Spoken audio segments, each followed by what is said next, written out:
Kita lanjutkan dialog kita pemirsa. Kini kita ke Pak Yunis terlebih dahulu. Pak Yunis, tadi Pak Rahmat sempat menjelaskan potensi terjadinya kerumunan itu akan terjadi di luar TPS, bukan di dalam TPS. Lalu apa yang sebaiknya diperhatikan dalam pelaksanaan pemungutan suara nanti? Apakah mungkin menerapkan batas waktu tertentu dalam proses pemungutan suara sehingga tidak terjadi antrian di luar TPS atau bagaimana?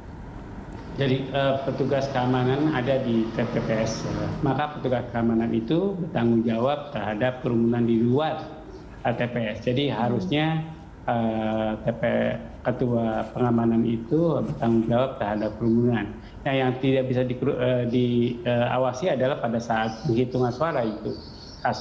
Kemudian saksi-saksinya apa ada kerumun seenaknya karena takut dicurangin begitu. Belum lagi dia tanpa rapid test begitu. Jadi itu yang tidak bisa dihindari pada waktu perhitungan suara dengan saksi-saksi dan pasti akan berdekatan karena takut dicurangin begitu. Ya, jadi kerumunan itu akan terjadi setelah pemungutan suara begitu. Kalau dalam pemungutan suara bisa dikendalikan oleh pengamanan TPS. Mbak. Baik, artinya petugas keamanan ini harus proaktif juga ya Pak untuk mencegah kerumunan yang berpotensi terjadi di luar TPS atau setelah proses pemungutan suara.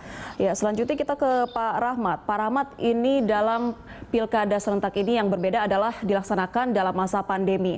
Lalu ini bagaimana dengan hak pilih dari para penderita COVID-19? Menurut aturannya, ini teman-teman KPPS itu yang berdekatan dengan rumah sakit penderita COVID-19 ataupun ada TPS khusus, tidak TPS khusus ya untuk itu, yang untuk berdekatan itu masuk ke rumah sakit dengan menggunakan hazmat dan juga membawa kotak suara dan surat suara untuk teman-teman penderita COVID di melakukan pemungutan suara di rumah sakit tersebut, langsung mendatangi bangsalnya. Nah, akan tetapi kami benar-benar mendapatkan informasi beberapa rumah sakit, ini ada rumah sakit di NTT misalnya yang rumah sakit penderita COVID menolak untuk didatangi oleh KPPS dalam melakukan pemungutan suara. Ini juga jadi persoalan tersendiri yang seharusnya sedang dikoordinasikan kemarin, baru tadi malam ada suratnya, sehingga dikoordinasikan antara teman-teman gugus tugas dan juga KPU yang ada di Nusa Tenggara Timur.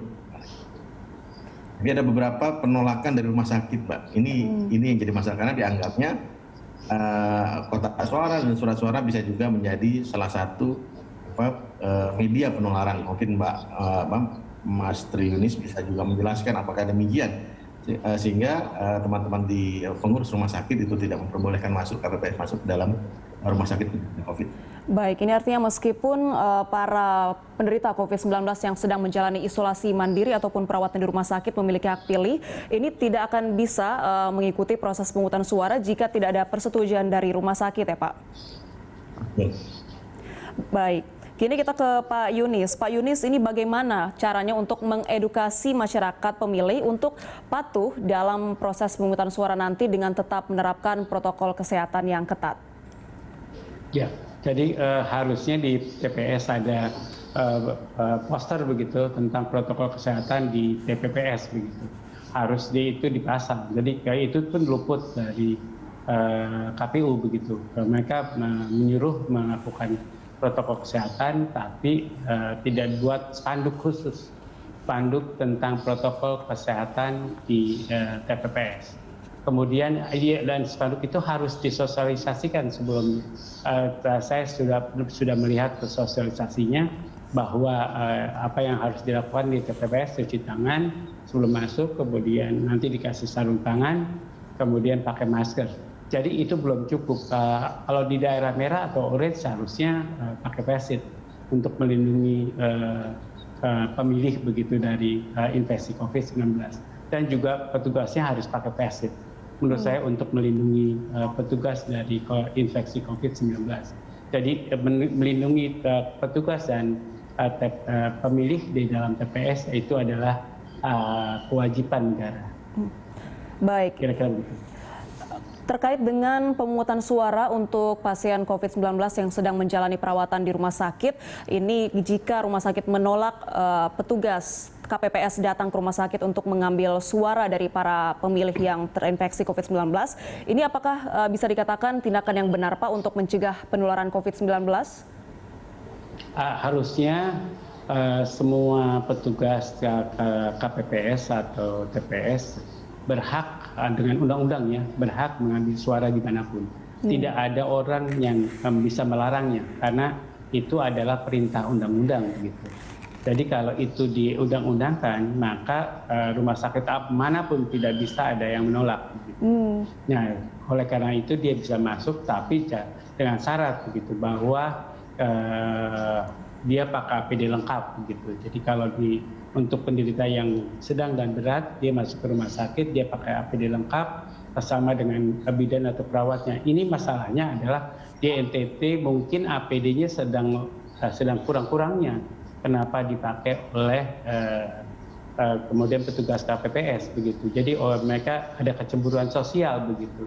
Sedang APD kurang-kurangnya, kenapa dipakai untuk pemilihan suara. Jadi mungkin itu yang terjadi. Baik, artinya petugas KPPS ini punya hak yang kuat untuk mengambil atau melakukan pemungutan suara di rumah sakit karena diatur dalam undang-undang, Pak Yunis. Selanjutnya, ya kita ke Pak Rahmat. Pak Rahmat, ini bagaimana atau apa sanksi yang akan didapatkan bagi penyelenggara maupun pemilih yang melanggar protokol kesehatan saat pemungutan suara?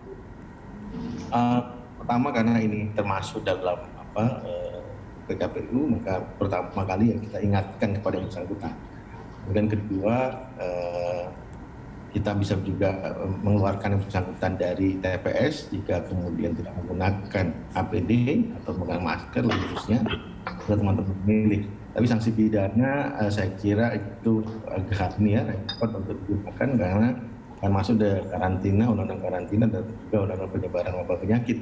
Nah, bisa dipidana seperti itu, tapi itu akan merusak nanti juga nilai-nilai demokrasi, Mbak. Karena tiba-tiba kita pidana orang yang masuk padahal dia ingin melakukan haknya sebagai warga negara, maka yang terpenting adalah edukasi kepada yang bersangkutan, memakai masker. Seharusnya sih bisa teman-teman KPPS, pengawas TPS, teman-teman kepolisian mengingatkan yang bersangkutan untuk memakai alat pelindung diri ketika masuk di TPS.